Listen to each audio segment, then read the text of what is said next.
వచ్చు దేవుని హెచ్చరిక. అపోస్తుల కార్యములు 17వ అధ్యాయం 30వ వచనం. అందరూ మారు మనస్సు పొందవలెనని మనుషులకు ఆజ్ఞాపించుచున్నాడు. అందరూ మారు మనస్సు పొందవలెనని మనుషులకు ఆజ్ఞాపించుచున్నాడు. ఆ అజ్ఞాన కాలములను దేవుడు చూచి చూడనట్టుగా ఉండెను. ఇప్పుడైతే అంతటను అందరూ మారు మనస్సు పొందవలెనని మనుషులకు ఆజ్ఞాపించుచున్నాడు. ఒకసారి అపోస్తులుడైన పౌలు యొక్క గత జీవితాన్ని గూర్చి గ్రంథములో ఏమి చెప్పబడిందో ధ్యానిద్దాం. అపోస్తుల కార్యాలు 22వ అధ్యాయం 2 నుంచి 17 వచనాల్లో మనం గమనిస్తే, సౌలు అను పేరున కిలికియాలోని తార్సులో పుట్టిన యూదునిగా గమాలియేలు అను యోధా రబ్బీ పరిసయ్యుని పాదముల యొద్ద పెరిగినవాడనని ధర్మశాస్త్ర నిష్ఠయందు శిక్షితుడనై దేవుని గూర్చి ఆసక్తుడనై ఉండి ఈ మార్గములో పురుషులను స్త్రీలను బంధించి చెరసాలలో వేయించి మరణము వరకు హింసించుచు దమస్కులోని వారిని కూడా బంధించి హింసించుటకై యెరూషలేమునకు తేవలనని వెళ్ళుచున్న నాకు దమస్కు గేటు దగ్గర మధ్యాహ్న కాలమందు ఆకాశము నుండి గొప్ప వెలుగు అకస్మాత్తుగా నా చుట్టూ ప్రకాశించింది. నేను నేల మీద పడిపోయాను. ఒక స్వరములో, సౌలా సౌలా, నీవెందుకు నన్ను హింసించుచున్నావని పలుకగా విన్నాను. అందుకు ప్రభువా నీవెవడవని అడుగగా ఆయన, నేను నీవు హింసించుచున్న నజరేయుడనైన యేసును అని నాతో చెప్పారు. నాతో కూడా ఉన్నవారు వెలుగును చూశారు కానీ ఆ స్వరం వినలేదు. అప్పుడు నేను, ప్రభువా నేనేమి చేయాలి అని అడుగగా, నీవు లేచి దమస్కులోనికి వెళ్ళుము, అక్కడ నీవు చేయుటకు నియమింపబడినవన్నీ చెప్పబడునని చెప్పారు. ఆ వెలుగు ప్రభావము వలన నా కన్నులతో నేను చూడలేకపోగా నాతో ఉన్నవారు నన్ను దమస్కులోనికి తీసుకుని వెళ్ళారు. అక్కడ భక్తిపరుడును యూదుల చేత మంచి పేరు పొందినవాడైన అననీయాను ఒకడు నా యొద్దకు వచ్చి నిలిచి, సౌలా సహోదరుడా దృష్టి పొందుమని నాతో చెప్పగా ఆ గడియలోనే నేను చూచితిని. అప్పుడు అననీయ ఆయన చిత్తము తెలుసుకొనుటకును ఆ నీతిమంతుని చూచుటకును ఆయన నోటి మాట వినుటకును నిన్ను నియమించుకున్నారని, నీవు కన్నవాటిని విన్నవాటిని గూర్చియు సకల మనుష్యుల ఎదుట ఆయనకు సాక్షివయుందువని నీవు తడవు చేయక లేచి ఆయన నామమును బట్టి ప్రార్థన చేసి బాప్తిస్మము పొంది పాపములను కడిగి వేసుకొనుమని చెప్పాను. తరువాత నేను యెరూషలేమునకు వచ్చి దేవాలయంలో ప్రార్థించుచుండగా పరవశుడనై ప్రభువును చూచితిని.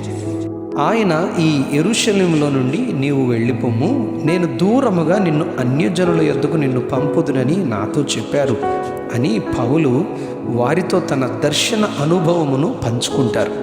అపోస్తుల కార్యాలు 17వ అధ్యాయం 16 నుంచి 34 వచనాల్లో గమనిస్తే, పౌలు ఏథెన్సులో వారి కొరకు కనిపెడుతుండగా ఆ పట్టణము విగ్రహములతో నిండి ఉండగా చూచినందున అతని ఆత్మ పరితాపము పట్టలేకపోయింది.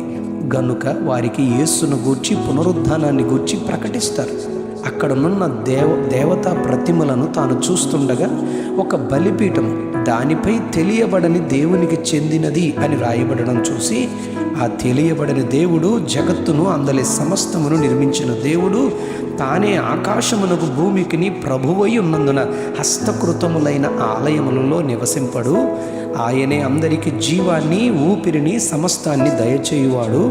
ఆయన ఒకరి నుండి ప్రతి జాతి మనుష్యులను సృష్టించి వారు ఒకవేళ తడవులాడి తనను కనుగొందురేమో అని తన్ను వెదుకు నిమిత్తము నిర్ణయ కాలమును వారి నివాసముల పొలిమేరలను ఏర్పరిచారు.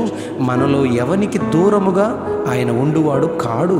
మనం ఆయన యందు బ్రతుకుచున్నాము, చలించుచున్నాము, ఉనికి కలిగి ఉన్నాం.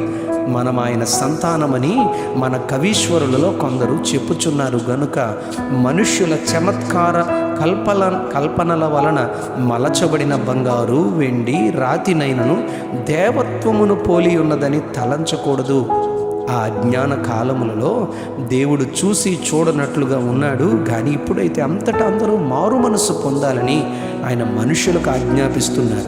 ఈ లోకము అంతం కాబోయే తీర్పు తీర్చబడే రోజు ఆయన నిర్ణయించారు. కనుక ఈ లోక మాలిన్యము అనబడు పాపమును విడిచి పరిశుద్ధత వైపు, అజ్ఞానము నుండి వైదొలగి జ్ఞానము వైపు, పాపములో నుండి పాపలోకములో నుండి నిత్యత్వమనబడు పరలోక రాజ్యము వైపు, దుర్నీతి నుండి దేవుని నీతి వైపు, నాశనము నుండి రక్షణ వైపు తిరిగి మారు మనసు పొంది పాపక్షమాపణ కొరకు రక్షణ పొంది యేసుక్రీస్తు నామమును విశ్వసించి బాప్తిస్మమును పొంది ఆయన కుమారులనుగా కుమార్తెలనుగా జీవించాలని ఆయన ఆజ్ఞాపిస్తున్నారు. ఇది ఆయన ప్రేమగల పిలుపు.